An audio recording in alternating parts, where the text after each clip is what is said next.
Hey everybody, welcome back to Garden Time with Belle. Today I'm in my greenhouse, and although it is 75 warm degrees in my greenhouse, it is only 1 degree outside. We have been suffering, like many of you other gardeners out there, with how to deal with this horrible Arctic blast.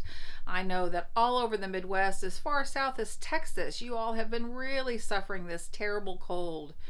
We got pretty complacent in December here. Gosh, we had a really warm December, and everybody was like, oh, this isn't too bad. But boy, did Mother Nature say, wait a second. Winter is finally here, and actually it's much colder in mid-Missouri than it is typically cold in January. In fact, they're breaking lots of records all across the state. So today I want to take you with me on some of my gardening projects, and especially to share a little bit with all of you about how I have modified and flexed and what I'm learning about how to keep things going in my greenhouse in this kind of frigid Arctic winter. So hang in there with me and I'll take you through some of the changes I've made and things I'm learning, as always. So if we take a look here at this other raised bed that I have inside the greenhouse, you're going to notice some major changes there, and that is I removed the lettuce that was in this section and the arugula. Both of those didn't fare really well in the terribly sub-zero weather we've been having. And on top of that, I think I had an infestation of gnats or maybe aphids. I'm not really sure which, but regardless, I went ahead and pulled those out. But my spinach is faring just fine, and it's pretty tough. Spinach can take some cool evenings. So anyhow, that looks a little different. I've had to make some changes there, but that's okay. That's all a part of gardening. And I love to start lots of things from seed, and I'm learning how to do that more and more and more. And so, it didn't cost me hardly any money to throw some seeds in there for my lettuce and arugula. So I think I'll probably put that on pause, and I'll start growing some of those maybe towards the end of February, early March, when we're less likely to have sub-zero weather. And also, before I go any further talking about how to maintain plants in your greenhouse when it's been sub-zero weather out, just want to remind you all, I did a video on 8 ways to winterize your greenhouse. So if any of you are greenhouse growers or just interested in finding out how some of us try to maintain our plants when it's extremely cold out, take a look at one of my former YouTube videos, and I think you'll find that interesting. Today I'm going to add this to my water mix. This is called Natural, and actually I saw Laura from Garden Answer use this a number of times and talk about it, and basically, in her opinion and many others, this is probably one of the safest, most natural ways to really deal with any kind of gnat infestation in indoor potted plants and in indoor greenhouse plants. And I've noticed some gnats, not terribly bad, but some, and I thought, I'm going to get ahead of the problem here, and I'm going to go ahead and give everything a good drink with this solution. The package indicates that, whoops, I think it's on the front here. It calls for 1 teaspoon per gallon for medium infestation, and I think 3 teaspoons. So I think this is a 2-gallon bucket. I think I'm going to add 4 teaspoons, so 2 teaspoons per gallon, and go ahead and water that in now.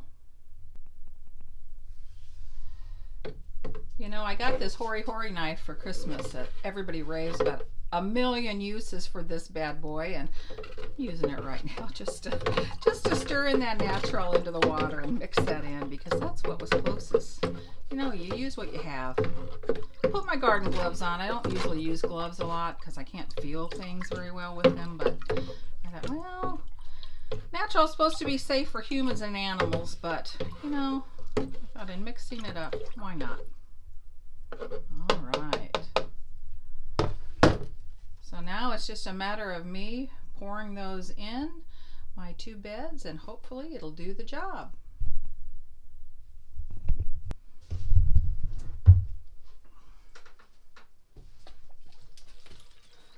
So I'm just going to give my spinach a nice good soak with this water that's had natural in it.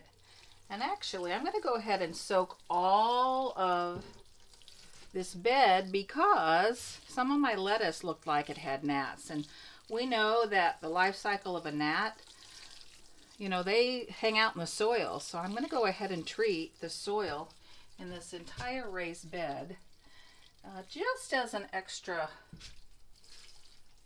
layer of protection, and hopefully my gnats will be gone. But I do know that a lot of gardeners that garden in a greenhouse or inside when you're working with your plants and seedlings and even just regular house plants, they do this treatment on a regular basis. So hopefully that's going to do the trick.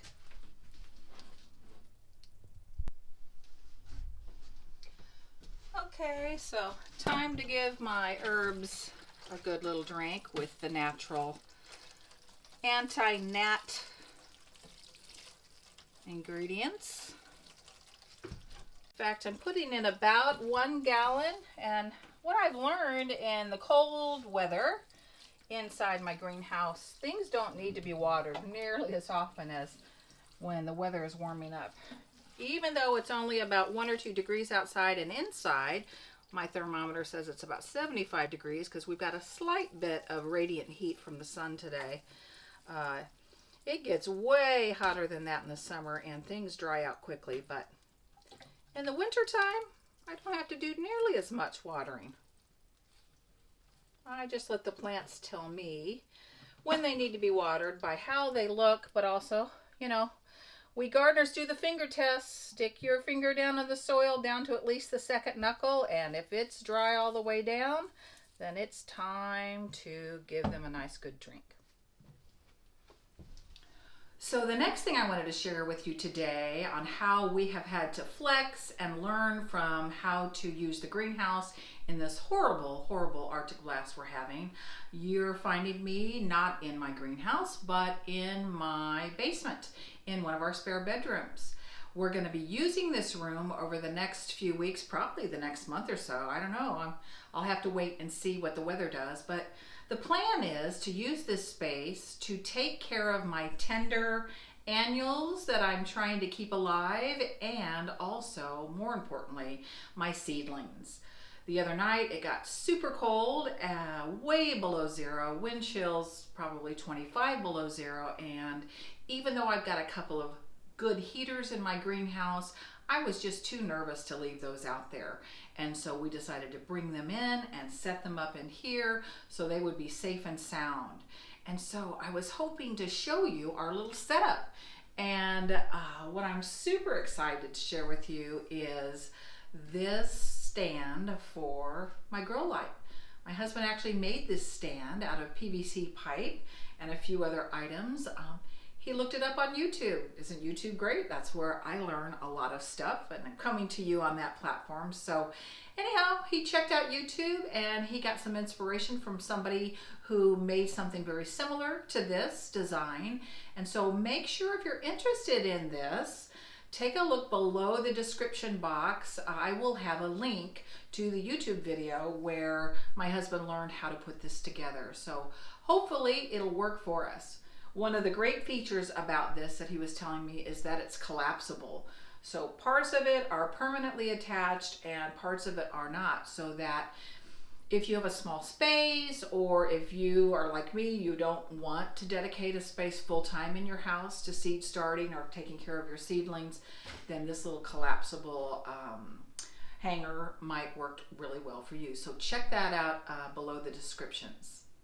So here are the things I mentioned to you all that I brought inside the house during our Arctic blast. I've got some nasturtium seeds that I'm trying to germinate, and oh, I'm so excited because look, I don't know if you can see it. I might have to get the camera and zoom in. Some of them have sprouted.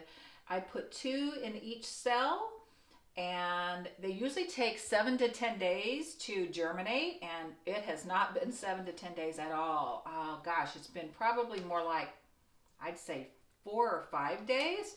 So that is amazing news. I'm growing nasturtiums because, number one, I love them, but number two, I'm going to grow them and raise them in the greenhouse when the weather warms up a bit, because they are known to be a host plant for aphids, and we can talk about that on another video. So they certainly help out in the greenhouse. And then here are my Maverick geranium seeds, and they've all but one germinated, and I've got 5 different varieties, and I'm so excited about these beautiful, potentially beautiful little flowers. So I hope I can keep them alive and growing. I know they take a very, very long time. And gosh, I think I probably had these going for, I don't know, a couple of weeks now. So that's the other thing here. And of course, you notice I don't have the dome on because all of these that are going to germinate and sprout have. This, I'm going to keep this dome on to keep the humidity in here, and probably won't remove this until the vast majority of those have germinated. Then down here on the end, I thought I better bring in my pink dragonwing begonias that I just love having in the greenhouse, and so I wanted to make sure they're going to be okay, as well as some zonal geraniums that I am growing on in the greenhouse that I've had for a while. Looks like I need to do some pruning, which I can take care of that. And next step will be watering everything in, and then my garden chores are done for the day. So hey everybody, thank you for joining me today. I hope you enjoyed some of what I shared with you today about how I am learning and growing as a gardener, first time greenhouse user and owner, and trying to figure out how to best take care of my seedlings and seed starts and some of my tender annuals, and learning to cope with Mother Nature. You know, we can do everything in our power to try to grow healthy plants, but Mother Nature sometimes has a mind of her own, and so we have to be flexible. If you're not too flexible, gardening might not be your jam. So, and that's okay. But for those of us who garden much, you know that you just have to go with it and try new things and learn from each other. So if you found this video helpful or interesting, if you'd like it and click that subscribe button, that would mean a lot to me. And as always, happy gardening.